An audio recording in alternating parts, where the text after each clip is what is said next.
অর্ণের লজ্জারাঙা মুখখানা তৎক্ষণাৎ হাওয়া হয়ে যায়। মনে মনে ভাবে মানুষটা কি সাংঘাতিক কথাবার্তা শুরু করেছে তার সঙ্গে, অথচ দেখো তার মধ্যে বিন্দু পরিমাণ লজ্জা শরমের বালাই নেই। অরিন দাঁতে জিভ কাটে মিনমিনে সুরে বলে হচ্ছে, আপনি এমন লাগামহীন কথা বলেন কেন সব সময়? রোদ্র আবারও চোচ কামড়ে হাসে। টেবিলের ওপর হাতের কুনি চেকে গালে হাত দিয়ে বসে অরিনের দিকে তাকিয়ে আফসোসের সুরে বলতে থাকে, এমন একটা পিচ্ছি বউ থাকলে আমার মতো সুপুরুষ লাগামহীন হবে, বেশরম হবে, এমনকি নির্লজ্জ হতেও বাধ্য। তাছাড়া পরিবারটা যদি মেনে নিত বউ, বিশ্বাস কর, রোজ তোর আর আমার বাসর রাত হতো। অরিনে কাশি উঠে যায়। এমন কথায় মেয়েটা কাশতে কাশতে ঠিকমতো তাকাতেও পারছে না রৌদ্রের দিকে। রৌদ্র মুখের সামনে হাত এনে আড়ালে মুখ টিপে হাসছে। মেয়েটাকে বারবার নাস্তানাবুদ করতে কেন এত যে ভালো লাগে তার। রৌদ্র মৃদু গলা এক খাকারি দিয়ে ওঠে, নরম কঞ্চে বলে, ঘুমিয়ে পড় সানশাইন, আর শোন, নিজের খেয়াল রাখবি কিন্তু। অরিনে কাশি থামিয়ে কোনো মতে মাথা কাত করে। রৌদ্রের কথায় রৌদ্র মুচকি হেসে ইশারা চুমু দেখে অরিনকে। অরিন খানিকটা লজ্জালু হাসে। রৌদ্র কিয়ৎক্ষণ অনিমেষ চোখে তাকিয়ে থাকে, কলটা কেটে দেন। অরিন নিজের ফোনটা হাতে নিয়ে বসল কিছুক্ষণ, তারপর ছেলেটার পাগলামিগুলো কল্পনা করতে খানিকটা মুচকি হাসি ফুটে ওঠে তার ঠোঁটে কোণে। সময় নদীর স্রোত নিজ গতিতে এগিয়ে চলে, তারা মানে না কোনো বাঁধ কিংবা বাধা। এই যেমন দেখতে দেখতে কেটে গেল আরও 9টি দিন। রৌদ্র ক্যাম্পেনে গিয়ে ঠিক 12 দিন আগে বলেছিল তার নাকি 1 সপ্তাহ খানিক লাগবে, অথচ এখন দেখো আজ সপ্তাহ পেরিয়ে 12 দিন, তবু ছেলেটার কোনো খোঁজ নেই আসার। ইদানিং অয়নের মনটা বেশ খারাপ থাকে। আগের মতো হাসির দেখা নিয়ে আদরে মুখ যায়। থাকবে বা কী করে? সেদিন রাতে কথা বলার পর থেকে আর একটিবারের জন্য ছেলেটার সঙ্গে কথা বলার সুযোগ মেলেনি অরণ্যের। কীভাবে মিলবে সুযোগ? রৌদ্র যে এখন ভীষণ ব্যস্ত তার রোগীদের নিয়ে। যদিও মাঝে মধ্যে সময় পাচ্ছে অনেক কাছে দু একটা মেসেজ দিয়ে নিজের খোঁজ খবর দিয়েছে সেটা। এই যা সকাল 9:45, রাফিয়া বেগম সিঁড়ির কোণে দাঁড়িয়ে একের পর এক হাঁক ছুটছেন মেয়ের উদ্দেশ্যে, অথচ অরিনটার নিচে নামার কোনো নামগন্ধ নেই। রাফিয়া বেগমের মেজাজটাই চটল খানিকটা। তিনি সিঁড়ি বেয়ে উপরে উঠতে যাবেন, তখনই রুম থেকে সাব্বির সাহেবের ডাক আসে। স্বামীর কণ্ঠ কানে যেতেই আর উপরে গেলেন না তিনি। রাগে গজগজ করতে করতে নিজের রুমের দিকে অগ্রসর হলেন। রুমে ঢুকতে রাফিয়া বেগমের আগুন জ্বলা রাগে বুঝি আরেক দফা ঘি পোল। সারা গরমা ছড়িয়ে ছিটিয়ে আছে অফিসের কাগজপত্র, অথচ কিছুক্ষণ আগেও তিনি পুরো ঘরটা গুছিয়ে গিয়েছিলেন। সাব্বির সাহেব স্ত্রীর উপস্থিতি টের পেয়ে সেদিকে না তাকিয়ে বলেন, রাফু, আমার লাল ফাইলটা কই গো? এখানে তো পাচ্ছি না। তুমি কি কোথাও? কথাটা বলতে বলতে এক পলক পেছনে তাকালেন সাব্বির সাহেব, আর অমনি তার নজর আটকে গেল দরজার সামনে রণমূর্তি হয়ে দাঁড়িয়ে থাকা নিজের স্ত্রীর দিকে, যার অগ্নিদৃষ্টি তার দিকে নিবদ্ধ। নাকের পাটা রাগে ফেপে উঠেছে খানিকটা। সাব্বির সাহেব খানিকটা ঠোক গিলেন আর চোখে একবার আশেপাশে তাকালেন। পরক্ষণে দাঁতে জিভ কেটে স্ত্রীর দিকে তাকালেন সহাস্য মুখে। থেমে পড়লেন। মানে রাফু? বালাই ষাট। তার কথা শেষ হবার আগেই খেকে উঠেন রাফিয়া বেগম। কি করছোটা কি? ঘরের অবস্থা, এটা কি ঘর নাকি গোয়াল ঘর? এত বয়স হয়ে এলো অথচ এখনো বাচ্চাদের মতো হাব ভাব করা ছাড়লে না তুমি। বলি, আমাকে কি একদণ্ড শান্তি দিবে না তোমরা? স্ত্রীর মুখে একের পর এক ঝাড়ি খেয়ে চুপ করে রইলেন সাব্বির সাহেব। এই মুহূর্তে স্ত্রীর কথার পিছে কিছু বলে থোড়াই না আগুনে ঘি ঢালবেন তিনি, তাই মাথা নিচু করে রেখে সবটা শোনায় শ্রেয় মনে করলেন তিনি। এদিকে স্বামীকে নির্বাক থাকতে দেখে আরেকটু খেপে গেলেন রাফিয়া বেগম। রাগে ফুসফুস করতে করতে ঘরটা গোছাচ্ছেন আর বলছেন, হ্যাঁ হ্যাঁ, এখন তো আমার কথাগুলো শুনেও না শোনার ভান ধরবে। বাপটা যেমন, ছেলে মেয়েগুলো তেমন হচ্ছে।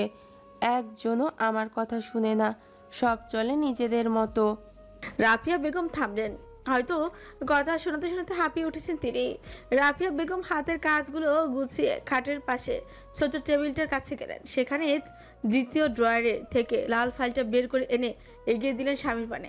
সাব্বির সাহেব একবার চোখ তুলে চালেন, পরক্ষণেই প্রয়োজনীয় ফাইলটা সামনে পেয়ে বেজায় খুশি হলেন মানুষটা।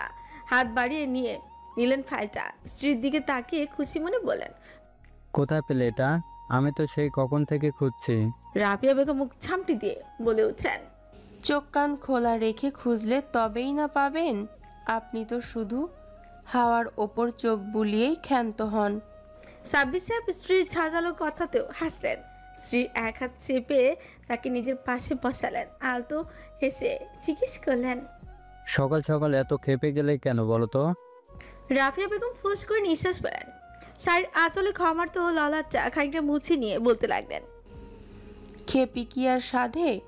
তোমার আদরের দুলারিকে সেই কখন থেকে ডাকছি, কিন্তু তার বুঝি মায়ের ডাক শোনবার ও সময় নেই। তার ওপর তোমার ছেলেটা, তার কথা আর কি বলবো। সারাক্ষণ বোনের পিছু পিছু ঘুরবে, বোনকে মাথায় তুলে রাখবে। তোমার আর ওর আশকারা পেয়ে পেয়ে দিনকে দিন মেয়েটা বাদর হচ্ছে। উফ, আর পারি না। সাব্বির সাহেব মনোযোগ দিয়ে শুনলেন স্ত্রীর কথা। তিনি মিটমিটিয়ে হাসছেন। রাফিয়া বেগমের কথার এক ফাঁকে স্বামীর দিকে তাকান। পরক্ষণে তাকে হাসতে দেখে কিকিয়ে বললেন, কি ব্যাপার, ওভাবে হাসছো কেন? সাব্বির সাহেব থতমত খেলেন খানিকটা, আমতা আমতা করে বললেন, না মানে এমনি। বর্ষার আবহাওয়া এই ভালো তো এই খারাপ, কখনো টানা বৃষ্টি তো কখনো আবার মেঘলা মৃদু মন্দ বাতাস। মাহিরা ছাতা হাতে দাঁড়িয়ে আছে লাইব্রেরির সামনে। সে কখন থেকে মেয়েটা অপেক্ষা করে যাচ্ছে নিজের এক বান্ধবীর। তার কাছে মাহিরার একটা বই পড়ে আছে অনেক দিন যাবৎ। মাহিরা এটা নিয়েছিল এই লাইব্রেরি থেকে। এখন জমা দেওয়ার ডেট এসেছে, কিন্তু বইটা তার হাতে নেই। মাহিরা বৃষ্টির মধ্যে আর দাঁড়িয়ে থাকতে না পেরে একটা চায়ের টঙে গিয়ে দাঁড়ায়। ছাতা থাকা সত্ত্বেও মেয়েটা ভিজে নিয়ে একাকার। মাহিরা বিরক্তিতে মুখ কোচকায়, এক হাতে ছাতা ধরে অন্য হাতে নিজের গায়ের উপর থেকে পানির ঝাপটাগুলো সরাচ্ছে। তখনই পাশ থেকে বেশে আসা পরিচিত পুরুষালী কণ্ঠে খানিকটা চোখে উঠেছে। কেমন আছেন মিস? মায়েরা চমকে পাশে তাকে দেখতে পায় ইপ্তি ছাতা হাতে তার দিকে তাকিয়ে আছে। মায়েরা হালকা হাসলো তাকে দেখে, দৃশ্যরে জবাব দিল, জি ভালো আছি, আপনি কেমন আছেন? ইপ্তি মৃদু হয়েছে মাহিরার থেকে কিছুটা দূরত্বে এসে দাঁড়ালো। হাতের ছাতাটা গুটিয়ে নিয়ে বলল, এই তো আলহামদুলিল্লাহ, বেশ ভালো আছি। তারপর কিছুক্ষণ নীরবতা ছিল তাদের মাঝে। এরই মধ্যে ইফতি নিজ থেকেই বলে উঠছে, চা খাবেন মিস?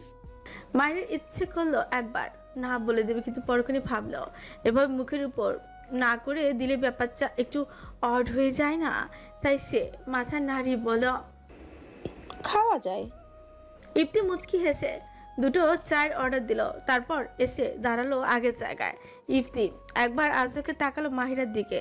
মেয়েটার মধ্যে আইরার মতো একদমই কোনো চঞ্চলতা নেই, একদম ধীর শান্ত মেয়েটা। তবু ইফতির কেন যেন আহিরাকে ভীষণ মনে পড়লো এই মুহূর্তে। ইফতি নিজ মনে অবাক হলো বেশ। ইদানিং হুটহাট মেয়েটার কথা বেশ মনে পড়ছে তার। এই যে এখনো পড়ছে। ইফতি নিজের এহেন ভাবনায় খুব বিরক্তই হলো। সে বিড়বিড় করে বলল, ড্যাম। পাশ থেকে মাহিরার কথায় মাথা নাড়িয়ে না জানা ইফতি প্রসঙ্গ ঘোরাতে সে বলে উঠছে, কিছু বলবেন? If you don't mind I am asking, এখানে কি করছিলেন মিস? মাহিরা আলতো হেসে পুরো কাহিনী বলল। ইফতিও বেশ মনোযোগ দিয়ে শুনলো সবটা। তখনই পেছন থেকে একটা ছোট ছেলে এসে তাদের হাতে 2 কাপ ধোয়া ওঠা উষ্ণ চা দিয়ে যায়। মাহিরা আর ইফতি চা দুটো নিয়ে নিজেদের মতো হেসে হেসে কথা বলছে, আর একটু পরপরই কাপে চমক দিচ্ছে। তাদের এই ঘটনা অদূরে দাঁড়িয়ে তীক্ষ্ণ দৃষ্টিতে পরখ করছে মাহিরার কল পেয়েই এদিকটা এসেছিল সে, কিন্তু পথেই তাদেরকে দুজনকে এভাবে একসঙ্গে টাইম স্পেন্ড করতে দেখে সেখানে থমকে দাঁড়ায় মেয়েটা। আহিরা গভীর চোখে তাদের দুজনের দিকে তাকিয়ে শ্লেষাত্মক হাসল। ইফতির দিকে তাকিয়ে বিড়বিড় করে বলল, অল ম্যানার ডগস। তারা মুখে বলবে একজনের নাম, মনে রাখবে আরেকজনের, আর স্বপ্নে আনবে আরেকজনকে। শালার পারফেক্ট কতগুলো। বিশ্ববিদ্যালয়ের ক্লাস শেষ হতে না হতেই আকাশ কালো হয়ে এলো। একটু পরে চুপচাপ বেগে বৃষ্টি নামলো ধরণীতে। ক্যাম্পাসের মাঠে দাঁড়িয়ে থাকা স্টুডেন্টগুলো দৌড়াদৌড়ি করে এদিক ওদিক ছুটলো, কেউ বা আশ্রয় নিল ডিপার্টমেন্টের বারান্দায়। ইকরা তখনও ক্লাসরুমেই অনেক ডিপার্টমেন্টের কর্নারে দাঁড়িয়ে ইকরার অপেক্ষায়। সেই কখন থেকেই মেয়েটার জন্য দাঁড়িয়ে আছে সে। আজ নিজেকে বেশ প্রস্তুত করে এসেছে, যেন মেয়েটাকে নিজের মনের কথাগুলো জানাতে পারে। একবার নিজের হাত ঘড়ি দিকে চাইলো না, সময় তো হয়ে গেছে মেয়েটার ক্লাস শেষ হবার তবুও আসছে না কেন?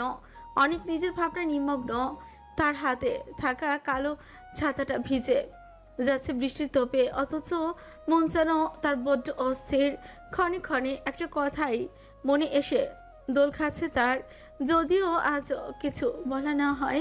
অনেকের ভাবনার মাঝে ইকরার ক্লাস থেকে বেরিয়ে এলো ধীরে ধীরে। মেয়েটার চোখে কেমন হালকা ক্লান্তির ছাপ, কিন্তু মুখে সেই চিরচেনা কোমলতা। ইকরা হাঁটার গতি কমিয়ে বাইরে তাকে হালকা হাসল, বৃষ্টির দিকে চাইলো মুগ্ধ হয়ে। অনেক অদূরে দাঁড়িয়ে কিন্তু কিছুক্ষণ চুপচাপ দেখলো ইকরাকে। মেয়েটার এমন মন কাড়া হাসির উপর সে যে বরাবরই বিমুগ্ধ। হাটের এক পর্যায়ে বারান্দার কিনারায় এসে দাঁড়াতে ইকরা খানিকটা ভিজে গেল, তবুও সেদিকে মেয়েটার কোনো হেলদোল নেই। সে চুপচাপ মাথা উঁচু করে চোখ বন্ধ করে দাঁড়িয়ে রইল বৃষ্টির নিচে। কিছুক্ষণ পর ইকরার মনে হলো তার উপর বুঝি বৃষ্টির পানি পড়ছে না।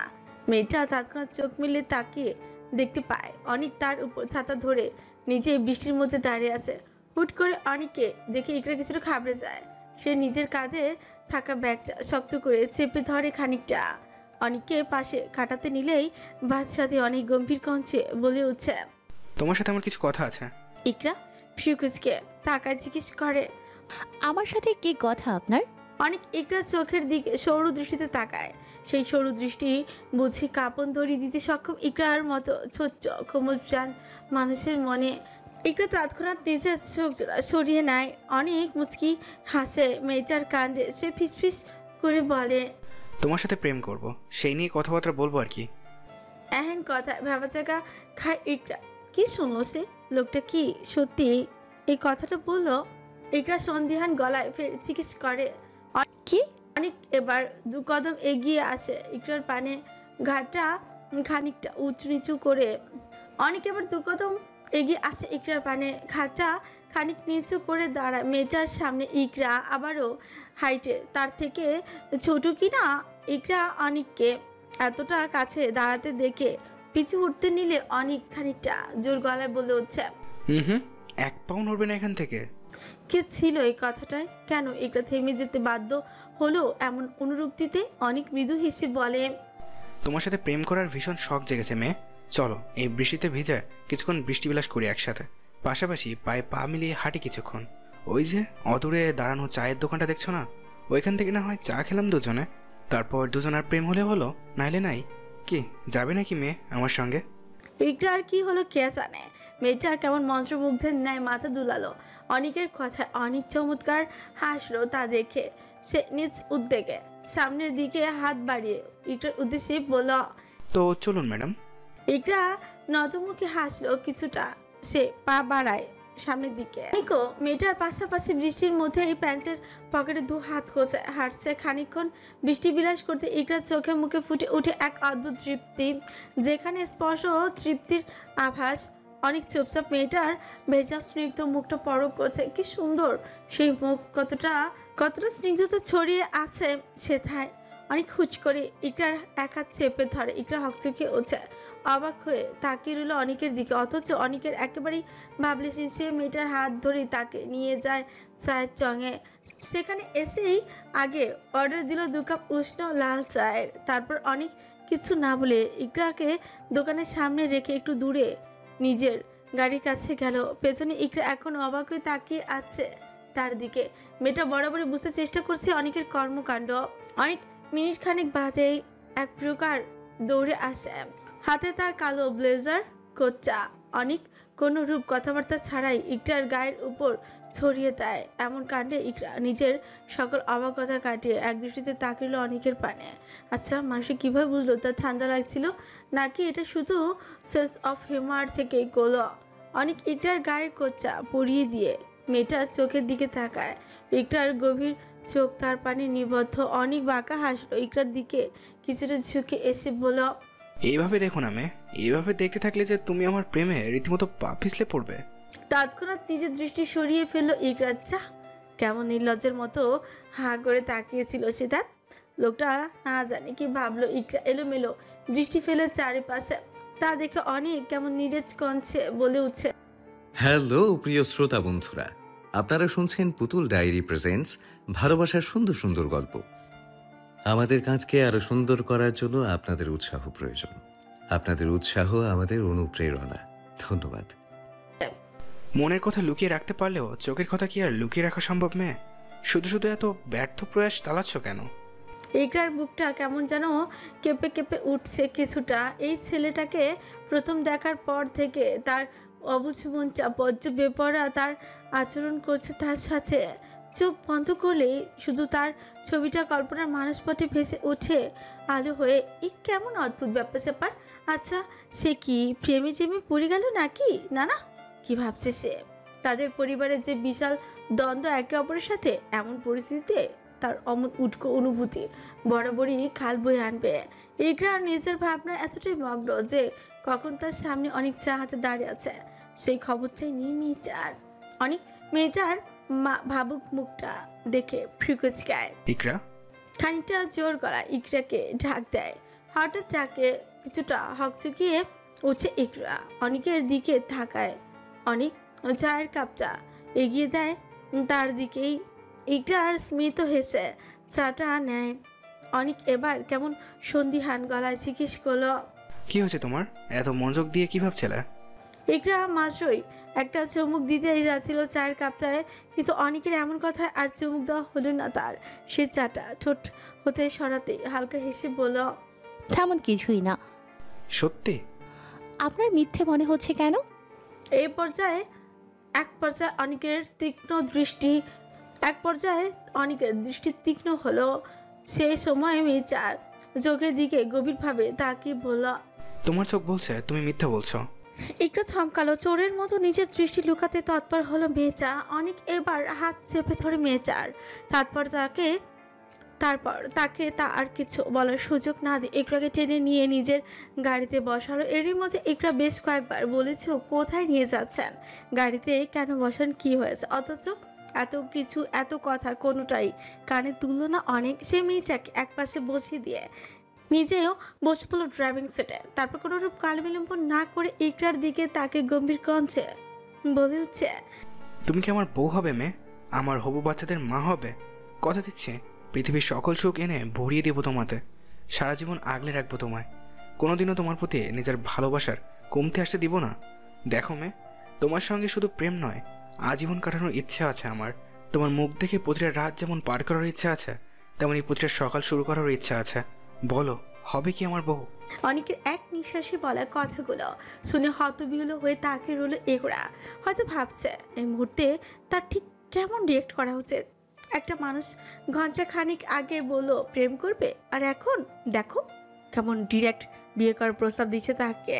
এদিকে ইকরার নিশ্চুপ হয়ে থাকতে দেখে বুকটা কাঁপছে। অনেকে ভাবছে মেয়েটা এমন নিচুপ করে আছে কেন?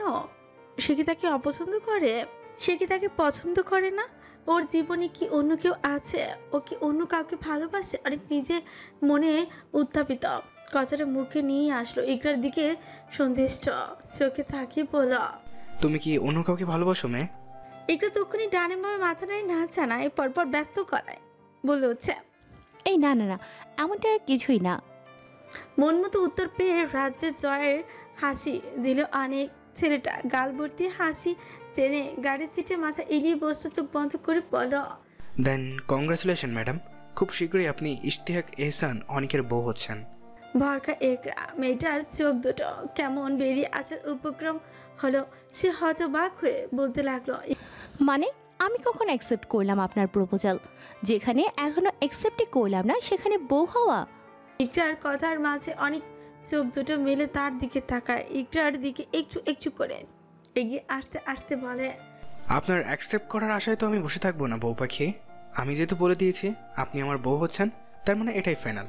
আর তাছাড়া আমি কিন্তু মোটেও আপনার অনুমতি চাইনি, আমি তো আপনাকে জানিয়েছি মাত্র। কিন্তু আপনি যেটা চাচ্ছেন সেটা দু পরিবারের জন্য বরাবরই কাল বয়ে আনবে। অনেক মৃদু হাসলো মেয়েটার কথা। ইকরার প্রায় অনেকটা কাছে এসে নরম কঞ্চে বলল, ওসব নিয়ে তোমার চিন্তা করতে হবে না বউ পাখি, তুমি বরং আমায় নিয়ে ভেবো, কেমন? খানিকটা লজ্জা পেল ইকরা। মেয়েটা তৎক্ষণাৎ মুখটা নামিয়ে নিল নিজের। অনেকের তখন কি হলো কে জানে। সে গভীর আবেশে মেয়েটার কপাল বরাবর ঠোঁট ছুঁয়ে দিল নিজের। আর স্পর্শে কেঁপে উঠছে ইকরা। সে সঙ্গে সঙ্গে চেপে ধরে অনেকের শার্টের কলার। অনেক বেশ সময় নিয়ে ইকরার কপাল থেকে ঠোঁট সরায়, ফিসফিসিয়ে বলে হচ্ছে ভালোবাসি। ইকরা মুগ্ধ হাসলো, লাজুক চোখগুলো তুলে আর চাইতে পারলো না অনেকের দিকে। অনেক মৃদু হেসে আর একটু এগোবে, তখনই তার ফোনটা কর্কশ শব্দে বেজে ওঠে। অনেক তখনই বিরক্তি নিয়ে মুখটা কুচকে ফেলে, ইকরার কাছ থেকে সরে এসে কপালে 2-3 ভাঁজ ফেলে ফোনটা চেক না করে কানে তুলে ঝাঁঝালো গলায় পড়ে, হ্যালো, কে? তোর দুলা ভাই। চমকে উঠে অনেক তৎক্ষণাৎ ফোনটা সামনে ধরতে জিভ কাটে ছেলেটা। ফোনটা ফের কানে ঠেকে বোকার মতো হাসি দিয়ে বলে, রোদ ভাই তুমি আসলে। অরিন ঢাবির কলা ভবনের সামনে এসে বসে আছে, প্রায় আধ ঘন্টা হতে চলো। বৃষ্টিটা এবার বুঝি খানিকটা থামলো। ইদানিং ক্লাস করতো মেয়েটার কেমন যেন অনীহা ধরে এসেছে, অথচ তার ডাক্তার সাহেব তাকে বারবার করে বলে গিয়েছিল সে যেন তার অবর্তমানে মোটো ভেঙে না পড়ে। অথচ মেয়েটাকে দেখো, সে কেমন মূর্ছা গেছে রোজরা অবর্তমানে। মুখের সেই জৌলুসটা কেমন যেন মলিন হয়ে এসেছে, তার চোখের নিচে পড়েছে রাতভর জেগে থাকার প্রমাণ। Dark circle. অরিন ব্যাগ থেকে ফোনটা বের করে রোজের একটা ছবি ওপেন করে ছবিটাকে জুম করে ভালোভাবে খুঁটিয়ে খুঁটিয়ে দেখছে সে। এইটা যে এখন নিত্য দিনকার কার্যকলাপ তার। প্রায় মিনিট 5 পর অরিনের ফোনে কল আসে অনেকের। অরিন ছোট্ট নিঃশ্বাস ফেলে ফোনটা রিসিভ করে। ওপাশ থেকে তখন অনেক বলেছে, বনু তাড়াতাড়ি বাইরে আয়, আমি দাঁড়িয়ে আছি। ঠিক আছে। অরিন ছোট্ট করে উত্তর দিল, তারপর ফোনটা ব্যাগে ঢুকিয়ে ব্যাগটা কাঁধে তুলে ধীর পায়ে হেঁটে যেতে লাগলো বাইরের দিকে। অরিন ইউনিভার্সিটির গেট ছেড়ে বেরোতেই অনেকের দেখা মিলল। অনেক আলতো হেসে বোনের কাছে গেল, অরিনের কাঁধে হতে ব্যাগটা নিজের হাতে নিয়ে মৃদুস্বরে জিজ্ঞেস করলো, ক্লাস কেমন গেল? অরিন মাথা দুলে কোনো মতে বলল, ভালো। অনেক বোনের মলিন হওয়া মুখটার দিকে চাইলো বড়কনে। বুক চিরে এক দীর্ঘ নিঃশ্বাস বেরিয়ে আসে তার। অনেক বোনের হাত ধরে তাকে গাড়িতে বসে, তারপর নিজের ড্রাইভিং সিটে বসে বলে, বনু আমার একটু হসপিটালে যেতে হবে। রোদ ভাইয়ের কি যেন ইম্পর্টেন্ট একটা ডকুমেন্টস লাগবে বললো, সেই জন্যই আর কি। এখন তুই কি আমার সঙ্গে যাবি? অরিন বাইরে দৃষ্টি রেখে জবাব দেয়, যাব। অনিকও আর তেমন কিছু বলে না। গাড়ি স্টার্ট দেয়। যাওয়ার পথে অবশ্য সে অরিনের সঙ্গে নিজ থেকেই এটা সেটা বলেছে। অরিনও ভাইয়ের কথায় শুধু হু হাতেই নিজের উত্তর সীমাবদ্ধ রেখেছে। প্রায় আধ ঘন্টা পর অনেকের গাড়ি এসে থামলো হসপিটালের সামনে। অনেক গাড়ি থেকে বেরিয়ে এসে অরিনের দিকে দরজাটা খুলে দেয়। অরিনকে নামিয়ে দিয়ে বলে ওঠে, বনু তুই ভাইয়ের কেবিনে গিয়ে বস, আমি গাড়িটা পার্ক করে আসছি। কিন্তু তার কেবিন কি খোলা থাকবে? ভাইয়া ওয়ার্ড বয়কে বলে লক খুলে রেখেছে। অজ্ঞতা এমন কথায় অরিন আর কিছু না বলে চলে যায় হসপিটালের ভেতরে। অনেকও বনে যাওয়ার পথে তাকে মুচকি হেসে গাড়ি নিয়ে যায় পার্কিং এরিয়ায়। অরিন ধীর পায় রোদ্রের কেবিনের সামনে এসে দাঁড়ায়। বন্ধ দরজার গায়ের উপর বসে থাকা নেম প্লেটটার গায়ে আলতো করে হাত ছোঁয়া মেয়েটা, তারপর ছোট্ট করে নিঃশ্বাস ফেলে দরজা লক ঘুরিয়ে ভেতরে ঢুকে অরিন। ভেতরে ঢুকতেই মেয়েটার চোখ ছানাবড়া হয়ে আসার উপক্রম। তার অবাক কণ্ঠ ফুঁড়ে তৎক্ষণাৎ বেরিয়ে আসে, আপনি? রৌদ্র অপলক দৃষ্টিতে তাকিয়ে রইল অরিনের দিকে। চোখ দুটোতে এক পাশে ক্লান্তি, অন্য পাশে মেয়েটাকে এতদিন পর দেখতে পাবার প্রশান্তি। রৌদ্র আর কিছু না বলে ছট করে এসে জড়িয়ে ধরে অরিনকে। মেয়েটার ছোট্ট কোমল দেহখান একেবারে টেনে আনে নিজের বাহু ডোরে। এদিকে অরিন এখনো হতবিহ্বল। মেয়েটা বুঝি এখনো বিশ্বাস করতে পারছেন তার ডাক্তার সাহেব সত্যি তার সামনে তাকে নিজের সঙ্গে জড়িয়ে রেখেছে। অরিন তার কাপা কাপা হাত দুটো ধীরে ধীরে রৌদ্রের পিঠের উপর রাখে, থেমে থেমে বলে, ডাক্তার সাহেব এটা সত্যি আপনি? রৌদ্র মেয়েটাকে আর একটু চেপে ধরে নিজের বুকের সঙ্গে। অরিনের পিঠে শক্ত করে চেপে ধরে আসা গলায় বলতে থাকে, আমি সানশাইন, আমি তো ডাক্তার সাহেব। অরিনের তখন কি হলো খেয়ে জানে। মেয়েটা তক্ষুনি ছেলেটাকে আস্তে পিষ্টে জড়িয়ে ধরে হাউ মাউ করে কেঁদে ওঠে। রৌদ্র ভরকে যায় অরিনের কান্নায়। সে তৎক্ষণাৎ মেয়েটাকে বুক থেকে ছাড়িয়ে মেয়েটার মুখখানা নিজের খসখসে 2 হাতের আঁচলায় নিয়ে নেয়। বিচলিত কণ্ঠে বলতে থাকে, হেই আবার জান বাচ্চা, হুস কাঁদে না বৌজান, এই তো আমি চলে এসেছি তো। এই বৌজান তাকা আমার দিকে। অরিনের কান্না বাড়লো বই কমলো না। সে বুক ভাসিয়ে কাঁদছে। এতদিন পর মানুষটার বিরহ অনলে জ্বলে পুড়ে মরেছে মেয়েটা। এখন তো মিলনে খানিকটা অশ্রু ঝরবে। এদিকে তার এহেন কান্নায় দিশেহারা অবস্থার রোজের ছেলেটা আবার এই এক জ্বালা। মেয়েটার কান্না দেখলেই তার বুঝি নিজেকে পাগল পাগল লাগে কেমন। এই যে এমন এখন লাগছে, রোজ একের পর এক কথা বলেই মেয়েটার কান্না থামাবার প্রয়াস চালাচ্ছে, অথচ অরিনটার কান্না বুঝি আজ থামবার নয়। এক পর্যায়ে রোজ অধৈর্য হলো। এমনিতেই মেয়েটার ফোলা ফোলা রক্তিম গাল দুটোর উপর বড্ড লোভ, তার উপর এখন কেমন টসটসে মতো লাল টুকটুকে হয়ে গেছে পুরো মুখটা। রৌদ্র গলায় শুষ্কতা নেমে আসে মেয়েটার এই রূপ দেখে।